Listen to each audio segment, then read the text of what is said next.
The doorbell rang like a gunshot in the quiet suburban home in suburban Chicago, shattering the Sunday dinner calm.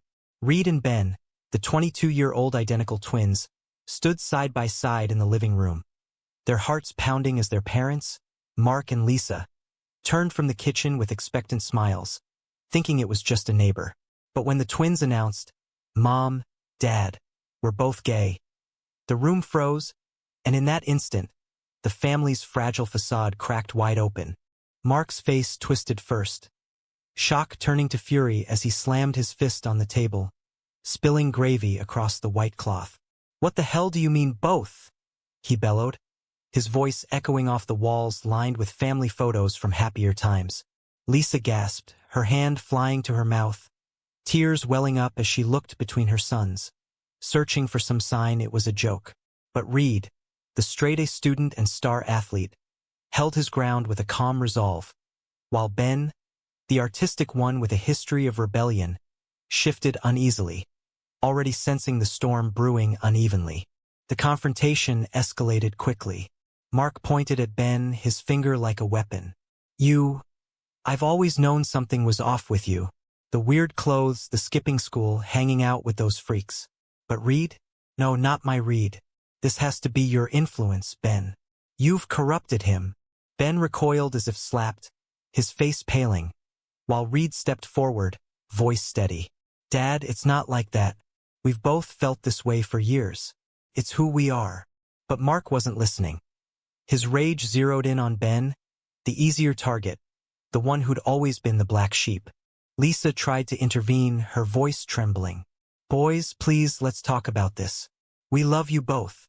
But Mark cut her off, storming toward Ben. "Love? You think this is love? This is a disgrace. Get out, Ben. I won't have this poison in my house." Ben's eyes widened in disbelief, turning to Reed for support. But Reed hesitated, glancing at their parents, the weight of expectation pressing down.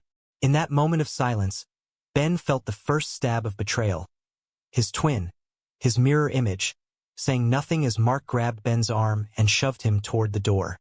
Rain poured outside, the autumn storm matching the chaos inside. Ben stumbled onto the porch, no coat, no wallet, just the clothes on his back. "Dad, please," he begged. But the door slammed shut, locking with a final click. Reed remained inside, watching through the window as Ben stood there, drenched and alone, before turning away into the night. The hug came for Reed, Lisa pulling him close, whispering, "We'll figure this out, honey. It's okay." But for Ben, there was only the cold rejection, the realization that blood ties meant nothing when prejudice ruled. That night, Ben wandered the streets, his phone dead, no friends nearby to call. He ended up at a bus shelter, shivering under the flickering light, replaying the scene in his mind. How had it come to this? They'd planned it together, coming out as a united front, thinking strength in numbers would soften the blow. But the family's favoritism, always simmering beneath the surface, had boiled over. Reed was the golden child, the one with the scholarship to Northwestern, the one who mowed the lawn without being asked. Ben was the dreamer, the painter, the one who questioned everything, including their conservative upbringing. As dawn broke, Ben found himself at a coffee shop, using a stranger's charger to power his phone. A text from Reed, "I'm sorry. They won't let me contact you. Stay safe. Sorry." Ben's fingers trembled as he typed back, "You didn't say anything. You let him throw me out." No reply came. The silence stung worse than the rain. Ben knew he had to survive now on his own terms. He applied for a job at the shop, crashing on a coworker's couch that first week. But the wound festered. Why him? Why not both? The internal conflict gnawed at him. Was he jealous of Reed's acceptance, or furious at the injustice? Meanwhile, back home, Reed sat in his room, staring at the empty bed across from his.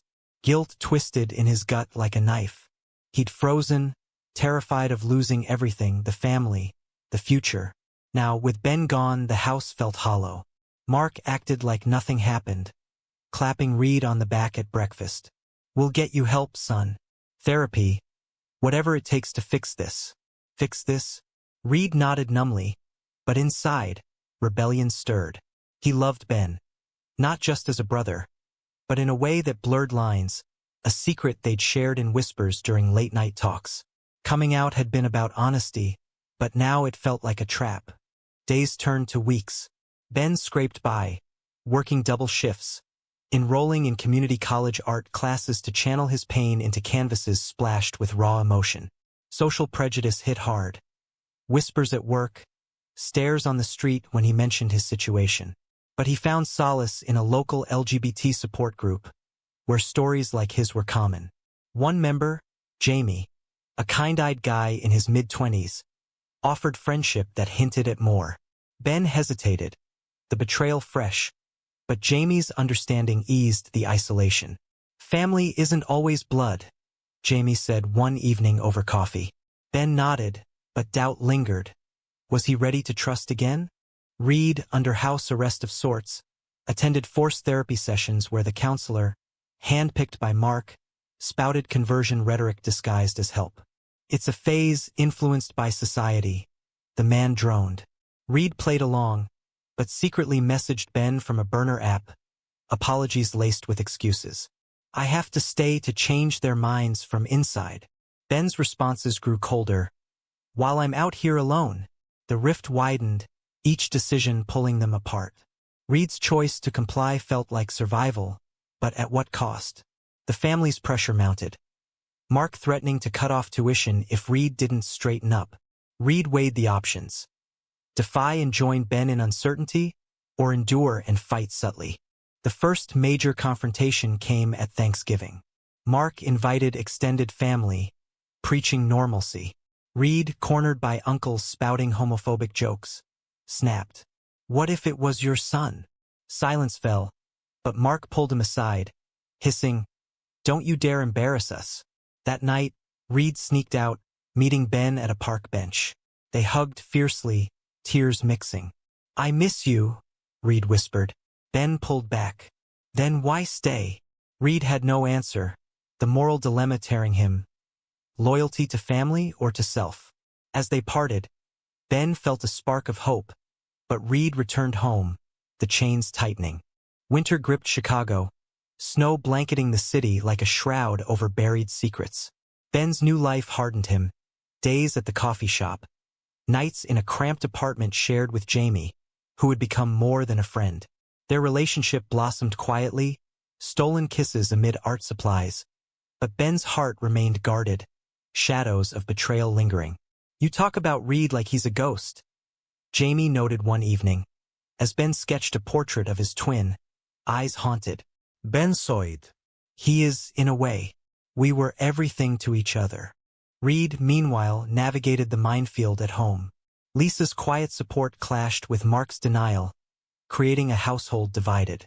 "Give your father time," she pleaded during late-night talks. But time only amplified the pressure. Mark monitoring Reed's phone, restricting outings. Reed's grades slipped, his focus shattered by guilt. He attended underground LGBT meetings at college, finding voices that echoed his turmoil. One speaker, a professor outed years ago, shared, "Coming out isn't the end. It's the beginning of the real fight." Inspired, Reed planned to confront Mark, but fear held him back. What if he lost everything? The betrayal deepened when Reed discovered Mark had contacted Ben's workplace, warning them about his troubled son. Ben lost his job that day, the manager citing family issues. Fury boiled over. Ben called Reed voice-breaking.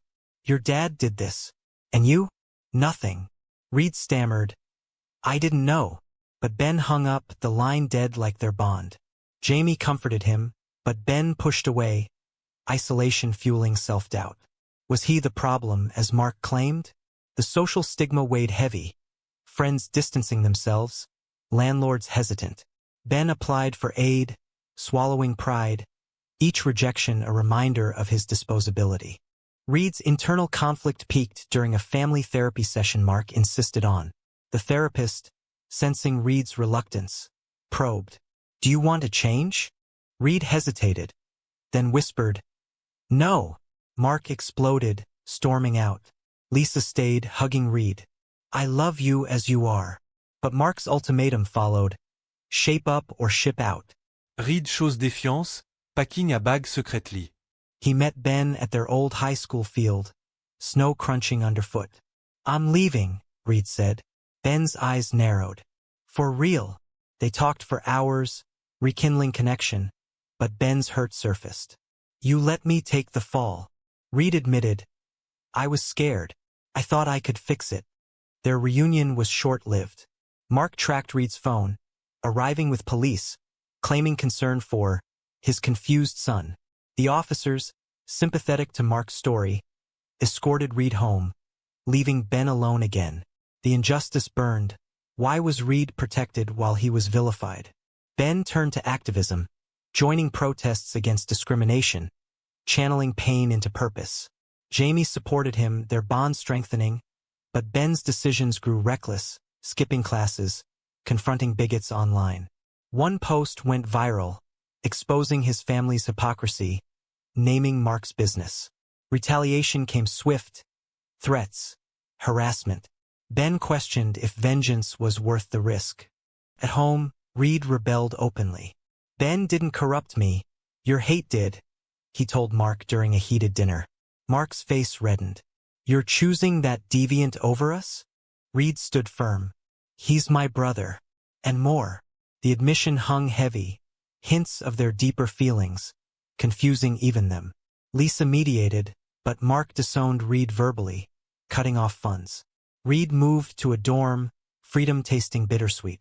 He reached out to Ben, but responses were sparse. The damage was done. Trust eroded. Social pressures mounted for both. Reed faced campus whispers. The gay twin who stayed. He dated tentatively, a classmate named Ryan, but comparisons to Ben haunted him. Was it love or longing for what was lost?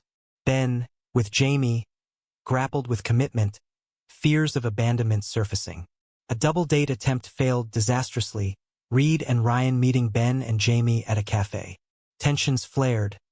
Ben accused Reed of privilege. You got hugs while I got the street. Reed retorted. I fought from inside. The argument escalated, ending in silence. The turning point came with a family crisis, Lisa's health scare, a minor heart episode. Mark called both, desperation in his voice. At the hospital, the twins reunited awkwardly. Mark, seeing them together, softened slightly. I don't understand, but I don't want to lose you both. It was a crack, not a breakthrough. Ben forgave tentatively, but Reed's choices lingered as wounds. As Lisa recovered, the family attempted reconciliation, but underlying prejudices simmered. Ben wondered if change was possible, or if some damages were permanent. Reed's moral quandary deepened. Had his initial silence enabled the divide? He volunteered at shelters, witnessing stories worse than his, awakening to broader injustices.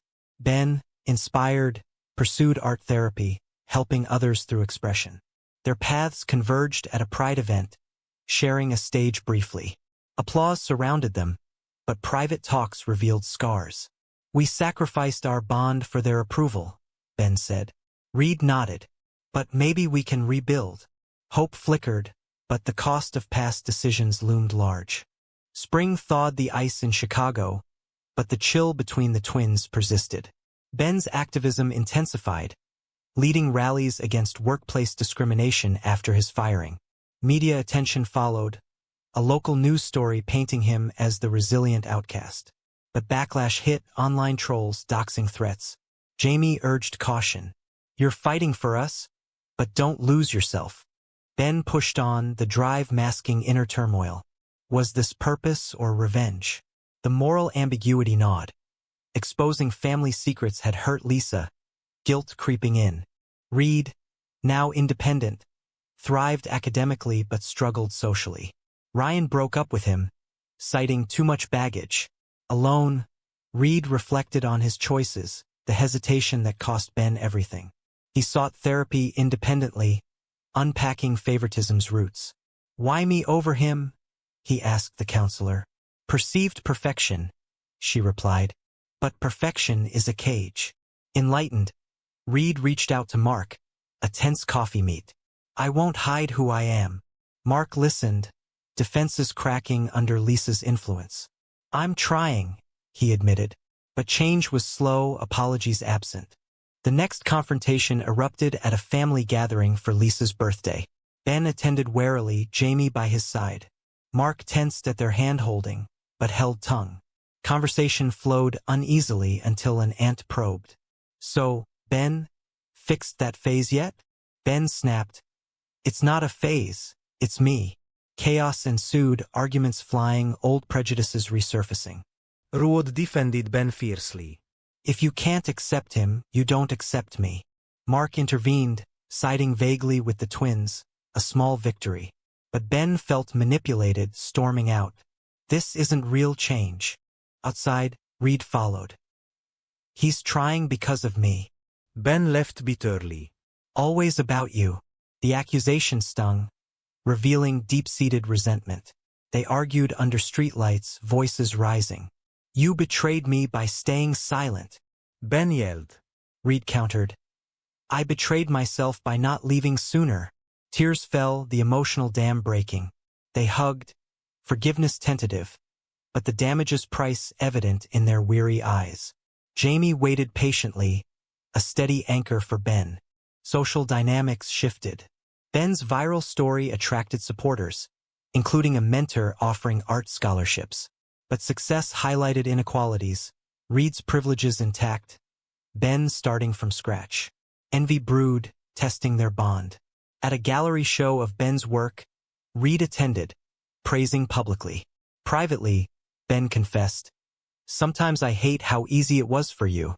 Reed admitted, "It wasn't easy. It was suffocating." Vulnerability bridged gaps, but choices loomed. Fully reconcile or drift. A betrayal from within struck next. A cousin, jealous of attention, leaked private messages to Mark, twisting words to imply Ben's corrupting influence again. Mark relapsed, calling Ben, "Stay away from Reed." Enraged, Ben confronted the cousin at a family event, fists clenched. "You destroyed us once. Not again." The scene turned physical, shoves, shouts until police arrived. No charges, but the family fractured further. Reed, caught in crossfire, chose sides openly, cutting off the cousin. Blood doesn't excuse hate. The decision cost alliances but gained respect from Ben. Internal awakenings followed. Ben realized his anger masked fear of abandonment, therapy helping unpack it. Jamie proposed moving in fully, a commitment Ben accepted hesitantly. "I won't let past hurts ruin us." Reed, single, explored identity freely, joining advocacy groups. He proposed a joint project, a documentary on sibling coming-out stories. Ben agreed warily, collaboration forcing confrontations. Filming sessions revealed truths, their mutual attraction in youth, confusing brotherly love with romantic. "We crossed lines," Reed admitted. Ben nodded. "But it made us stronger." The project's climax came during interviews. Mark participated reluctantly, admitting faults. "I was scared of what I didn't know." Tears flowed, a raw moment captured. But post-filming, Mark backtracked, demanding edits. "Don't make me look bad." Reed refused. Truth hurts. The standoff tested loyalties, Reed risking family ties again. Ben supported him. "We're in this together now." The film released locally, sparking debates on favoritism in queer families. Reviews praised authenticity, but hate mail followed. Personal costs mounted. Ben's relationship with Jamie strained under spotlight, jealousy over time with Reed. "Choose, him or us?" Jamie demanded. Ben hesitated, the dilemma echoing past choices. He chose balance, but cracks formed. Reed faced academic backlash, a professor docking grades subtly. Defiance grew, but exhaustion set in. Was the fight worth the toll? As summer approached, the twins planned a road trip, escaping pressures. Driving through Midwest fields, they talked openly. "We paid dearly for honesty," Ben said. Reed agreed. "But we'd pay more for lies." Bonds mended, but scars remained, reminders of sacrifices. The journey symbolized awakening, from division to unity, though imperfect. Yet looming questions persisted. Had their paths been right? or merely survival? Summer heat baked Chicago's streets, mirroring the simmering tensions in the twins' lives. The documentary's success brought opportunities, interviews, speaking gigs, but also intensified scrutiny. Ben, now a minor advocate, fielded calls from struggling youth, his story inspiring. Yet, each tale reminded him of his losses. Family warmth, twin synergy. Jamie's patience waned. Arguments flared over Ben's absences. "This fight is consuming you," Jamie said one night, packing a bag. Ben begged him to stay. "It's for us, for everyone like us." Jamie left anyway, a heartbreaking choice Ben forced by prioritizing activism over love. The cost: loneliness, echoing his initial rejection. Reed navigated fame differently, using it to pressure Mark. "Watch the film," he urged during a rare lunch. Mark did, emerging shaken. "I see now how I hurt you both." An apology followed, tearful but genuine. Lisa beamed, reconciliation budding. But Ben, informed by Reed, remained skeptical. Words are cheap. A family dinner tested it. Mark welcoming Jamie's absence awkwardly, then slipping into old habits with a joke. Ben walked out, Reed following. "Give him time." Ben snapped. Time? He had months. The divide resurfaced. Reed torn between family and brother. Moral conflicts escalated. Ben discovered Reed had edited the film slightly to soften Mark's portrayal. A compromise for peace. "You betrayed the truth," Ben accused. Reed defended. For unity. The argument severed communication for weeks, each grappling with right and wrong. Ben threw himself into work, starting a support nonprofit, but burnout loomed. Reed, guilty, withdrew from public eye, focusing on studies. Ryan reappeared, offering friendship, but Reed declined, realizing self-worth. "I need to fix me first." Social prejudices struck again. At a protest, Ben faced counter-demonstrators, one hurling slurs. A scuffle ensued, Ben arrested briefly for disorderly conduct. Media twisted it, labeling him aggressive activist. Sponsors pulled back, the nonprofit suffering. Reed bailed him out, their reunion charged. "Why help now?" Ben asked. Reed replied, "Because you're right. We can't compromise." They reconciled, vowing transparency. But the incident awakened Ben to violence's futility, shifting to education. Family dynamics shifted with Mark's health issue, a stress-related ulcer. Hospitalized, he reflected, calling Ben. "I was wrong.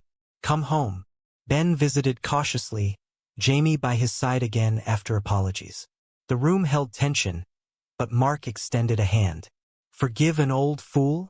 Ben took it, emotions surging. Reed watched, relieved, but wary of backslides. The moment felt like progress, yet fragile.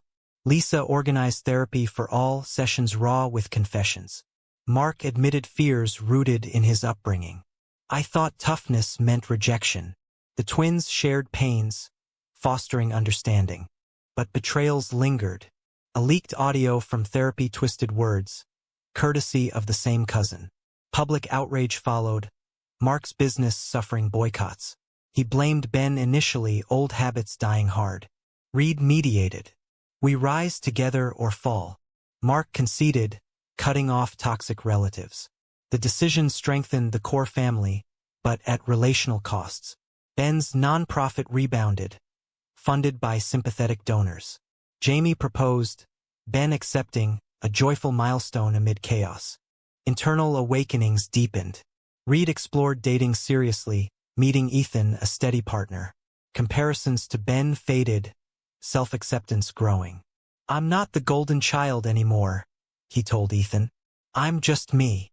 Ben, married in a small ceremony, invited family. Mark attended, toasting awkwardly. To new beginnings. Tears flowed, healing evident. But post-wedding, Ben confided in Reed. Was it worth the pain? Reed pondered. It shaped us. High stakes arose with national attention. A bill on LGBT rights debated in Congress. The twins testified, sharing their story. Opponents grilled them, questioning morality. Ben stood firm. Love isn't a choice. Hate is. Applause followed, but threats ensued. Stalkers, vandalism. Security became necessary, freedom curtailed. Jamie worried. Is this life? Ben questioned his path. Activism's price versus personal peace. Reed faced a dilemma. A job offer in New York, away from family. Go, Ben urged. Live free. But Reed hesitated, loyalty binding. He declined, choosing Chicago, strengthening bonds. The choice felt right, but sacrifices mounted. As fall neared, the twins reflected on their journey. From shock to awakening, betrayals to forgiveness. Yet, doubts remained. Had their decisions been ethical or merely reactive? Fall leaves swirled in Chicago's winds, symbolizing change's inevitability. The twins' testimony influenced the bill's passage, a victory hard won. Celebrations followed, but exhaustion set in. Ben's nonprofit thrived, helping countless, but personal tolls accumulated. Sleepless nights, strained marriage. Jamie suggested a break. We've paid enough. Ben agreed, stepping back, focusing on home. The decision brought peace, but guilt over abandoning the fight. Was retreat selfish? Reed, settled with Ethan, pursued a career in social work, channeling experiences. Family dinners became regular, Mark's transformation evident in small acts, attending pride events, donating. But slips occurred, old views surfacing in debates. One evening, Mark argued against rapid change. Society isn't ready. Ben challenged. We make it ready. Tensions rose, but resolved in hugs, growth ongoing. Reed mediated often, his role as bridge wearing thin. Am I enabling complacency? He wondered. A final confrontation loomed with external forces. A conservative group sued over the documentary, claiming defamation.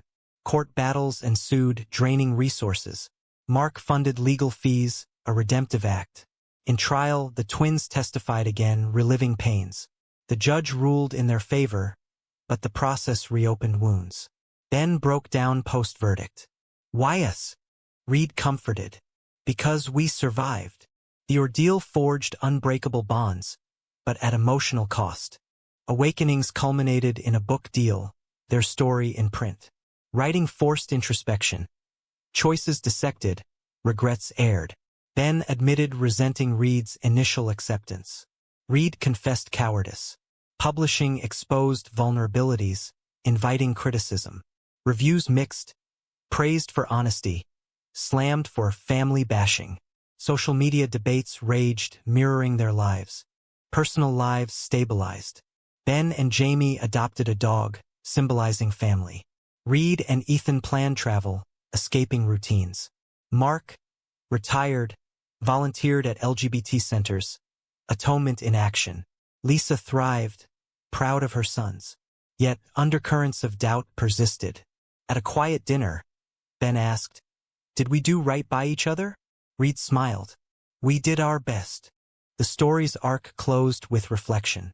From that fateful coming out, through betrayals and sacrifices, to tentative harmony. Each decision carried weight. Silence versus speech, compliance versus defiance, vengeance versus forgiveness. The prices paid. Lost time, broken trusts, but gains in authenticity and advocacy. Fall deepened, colors vivid against gray skies. The lawsuit's victory party was subdued, exhaustion palpable. Ben raised a glass. To survival. Cheers echoed, but his eyes held shadows. Later, alone with Jamie, he confessed, "I wonder if I'd change anything." Jamie held him. "You wouldn't be you." The nonprofit handed off to successors, Ben teaching art instead, finding joy in mentoring. The shift felt like betrayal to some supporters, but self-care prevailed. Moral quandary, activism's duty versus personal well-being. Reed's work flourished, counseling families like theirs. Ethan's support grounded him. A promotion came, but with relocation whispers. Stay. Mark pleaded, dependency growing. Reed chose independence, accepting. The move to Boston loomed, bittersweet. Goodbyes tested bonds, Ben hugging tight. Don't forget us. Reed promised visits. but distance threatened. Choices cost. Proximity for progress? Mark's evolution continued, writing letters of apology, published in local papers. Backlash came, friends abandoning him. Worth it, he told Lisa. Her health stable, she organized community events, bridging gaps. But prejudices died slow. A neighbor's snub hurt. Family resilience shown, but vulnerabilities exposed. The book's launch was emotional, readings drawing crowds. Questions flew. How do you forgive? Ben answered. Day by day. Reed added. With boundaries. Debates sparked. Readers sharing stories. Impact rippled, but trolls persisted. Security tightened. Freedom's price. In quiet moments, twins connected via calls. We beat the odds, Ben said. Reed agreed. But at what cost? Reflections deepened. Initial shocks ripple effects, decisions chains. Betrayals taught caution. Sacrifices built strength. Awakenings to self, society.